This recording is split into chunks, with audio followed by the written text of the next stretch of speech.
भीमशक्ती व काँग्रेसने केले हिंगोलीत गाढव आंदोलन। आमदार संजय गायकवाड यांना अटक करण्याची केली मागणी।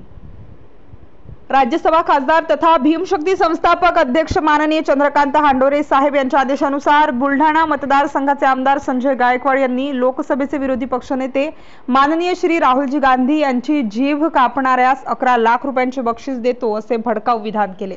त्या प्रकरणी बुलढाणा पोलीस स्टेशनला विविध कलमान्वये गुन्हा दाखल करण्यात आला। अशा बेताल वक्तव्य करणाऱ्या तोंडाळ आमदारास तात्काळ अटक करावी अशी मागणी हिंगोली जिल्हा भीमशक्ती संघटनेच्या वतीने गुरुवारी जिल्हाधिकारी यांच्याकडे एका निवेदनाद्वारे मागणी केली आहे। महाराष्ट्रामधला जातीय सलोखा भाईचारा बिघडवण्याचे काम हे आमदार महाशय सतत करीत असतात। दलित मागासवर्गीय समाजाबद्दल नेहमी गरळ ओकून त्यांना मारण्याची भाषा हे महाशय नेहमीच करत असतात।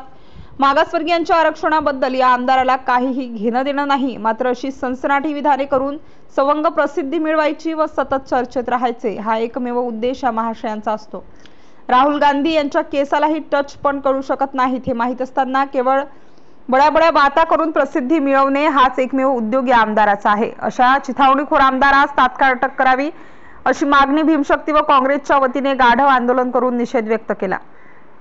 यावेळी माजी नगरसेवक मिलिंद उबाळे, भीमशक्ती जिल्हाध्यक्ष हिंगोली विशाल इंगोले, नीरज देशमुख, भीमशक्ती युवा जिल्हाध्यक्ष प्रमोद कुलदीपके, युवक काँग्रेस जिल्हाध्यक्ष बालाजी कर्डिले, महिला जिल्हाध्यक्ष ज्योतिताई धुळे, काशीनाथ गायकवाड, सिद्धार्थ भारशंकर, भीमा कांबळे, हाफिज भाई, निवृत्ती पांडवीर, उग्रसेन नवले, पवन कुमार ठोके, रवी झुंजडे, राजू टापरे, विशाल गजबार इत्यादी कार्यकर्ते उपस्थित होते। बेधडक 24 तास न्यूज साठी हिंगोली प्रतिनिधी गोपाल मस्के।